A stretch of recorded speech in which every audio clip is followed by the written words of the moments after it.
حدیث پر ہے، قرآن و حدیث میں جو اللہ کے نام اور صفات آگے ہم اس کو ویسے ہی مانتے ہیں، نہ اس میں تعویل کرتے ہیں، نہ اس کی مخلوق کے ساتھ تشبیہ دیتے ہیں، نہ اس کی کیفیت کو بیان کرتے ہیں، اور نہ ہی ان کے معانی کا انکار کرتے ہیں۔ اور ہم مانتے ہیں کہ اللہ کے نام، اللہ کی صفات، ان کا معانی اہل عرب کے ہاں معروف، لیکن کیفیت کا ہمیں علم نہیں۔ الرحمن علی العرش استوى، رحمان عرش پہ ہے، ہمیں معلوم ہے، ہم ایمان لاتے ہیں، ہم اس کی کیفیت کو نہیں جانتے، کیفیت کو اللہ کے حوالے کرتے ہیں اور اس پہ سوال نہیں کرتے۔ اسی طرح اللہ کی جتنی صفات ہے، ہاتھ کا ذکر آیا، انگلیوں کا ذکر آیا، آسمان دنیا پہ نزول کا ذکر آیا، پنڈلی کا ذکر آیا، جتنی اللہ کی صفات جیسے قرآن و حدیث میں آ گئی، اس کے معنی کو جانتے ہیں، اس کی کیفیت کو نہیں جانتے، اور اللہ کی صفات کو کسی مخلوق کے ساتھ تشبیہ نہیں دیتے۔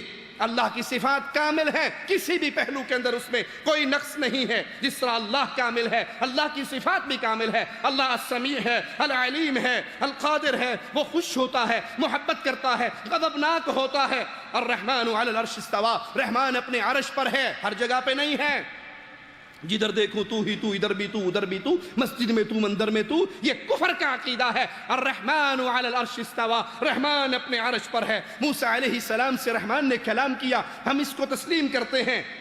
اور مالک کا فرمان سنیے، قال یا ابلیس ما منعک ان تسجد، اے ابلیس تجھے کس چیز نے منع کیا کہ تو سجدہ کرے اس کو جس کو اللہ نے اپنے ہاتھوں سے پیدا کیا۔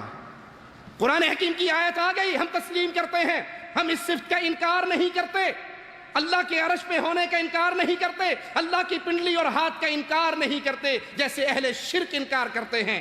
ایک ذاکر کہتا ہے کہ حضرت علی نے اعلان کیا، پوچھو مجھ سے کیا پوچھتے ہو، پوچھو مجھ سے کیا پوچھتے ہو۔ پوچھنے والا کھڑا ہوا، اس نے کہا قرآن پاک میں ہے، ابلیس تو نے اس کو سجدہ کیوں نہیں کیا جس کو میں نے اپنے ہاتھوں سے پیدا کیا؟ تو اس ہاتھوں سے مراد کیا ہے؟ اللہ کا تو جسم نہیں ہے، اللہ کے تو ہاتھ نہیں ہے، اللہ کے بارے میں یہ کہنا اس کا معنی کیا ہے؟ تو سیدنا علی نے کہا کہ میں اپنے دو ہاتھوں کی طرف، حضرت علی نے اشارہ کر کے کہا کہ یہ دو ہاتھ نعوذ باللہ اللہ کے دو ہاتھ ہیں۔ انا الذی، میں وہ ہوں جن دو ہاتھوں سے آدم کا خمیر گوندا گیا۔ سارے صحابہ بلکہ انبیاء مٹی سے بنے، وہ مٹی کے بیٹے ہیں اور میں مٹی کا باپ ہوں۔ انا للہ و انا الیہ راجعون۔ اللہ کی صفات کا انکار یہ اہل شرک کا طریقہ ہے، یہ اہل کفر کا طریقہ ہے، اہل بدعت کا طریقہ ہے، اہل سنت کا یہ طریقہ نہیں۔ دوسرا ذاکر کہتا ہے کہ اللہ نے محمد کریم کو اپنا محبوب بنایا، پھر جبرائیل کو بھیجا، جاؤ اب محمد سے کہو عرش پہ آ جائے، تیرے بغیر گزارا نہیں ہوتا، جدائییں بہت زیادہ، نعوذ باللہ ثم نعوذ باللہ، نقل کفر نباشد، تیرے بغیر اب جدائی برداشت نہیں ہوتی، جلدی جلدی عرش پہ آ جا۔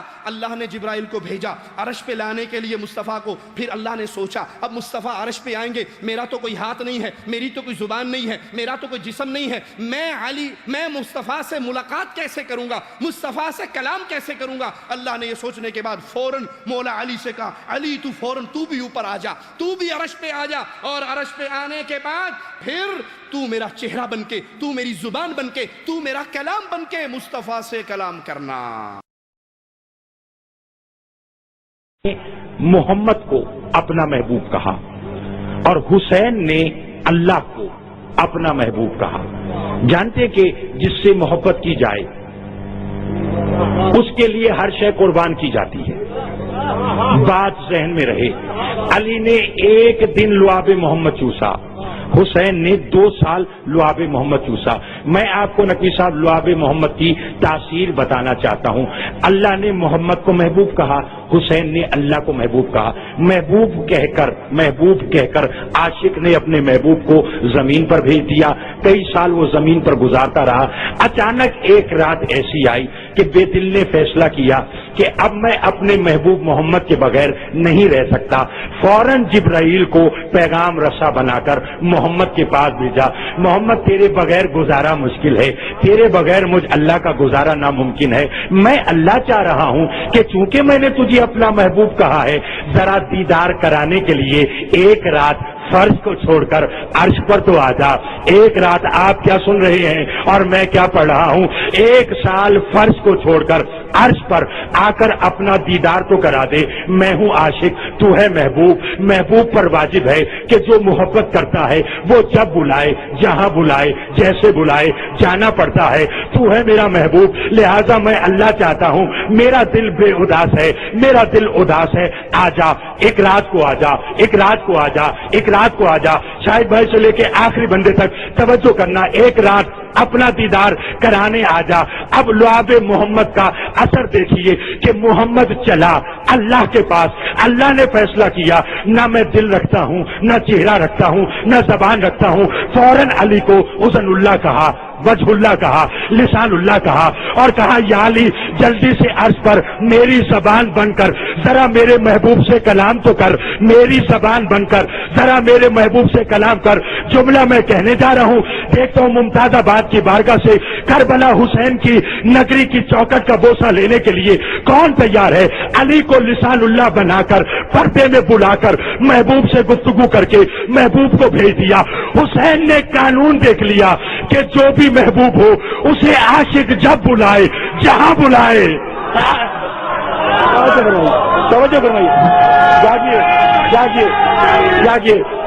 انا للہ و انا الیہ راجعون. اسی لیے راولپنڈی سے کتاب چھپی تھی، اس میں لکھا تھا جب مصطفیٰ عرش پہ پہنچے پردہ پڑا ہوا تھا، پردہ ہٹا کے دیکھا پیچھے مولا علی بیٹھے ہوئے تھے. سننے والے نعرہ حیدری، انا للہ و انا الیہ راجعون.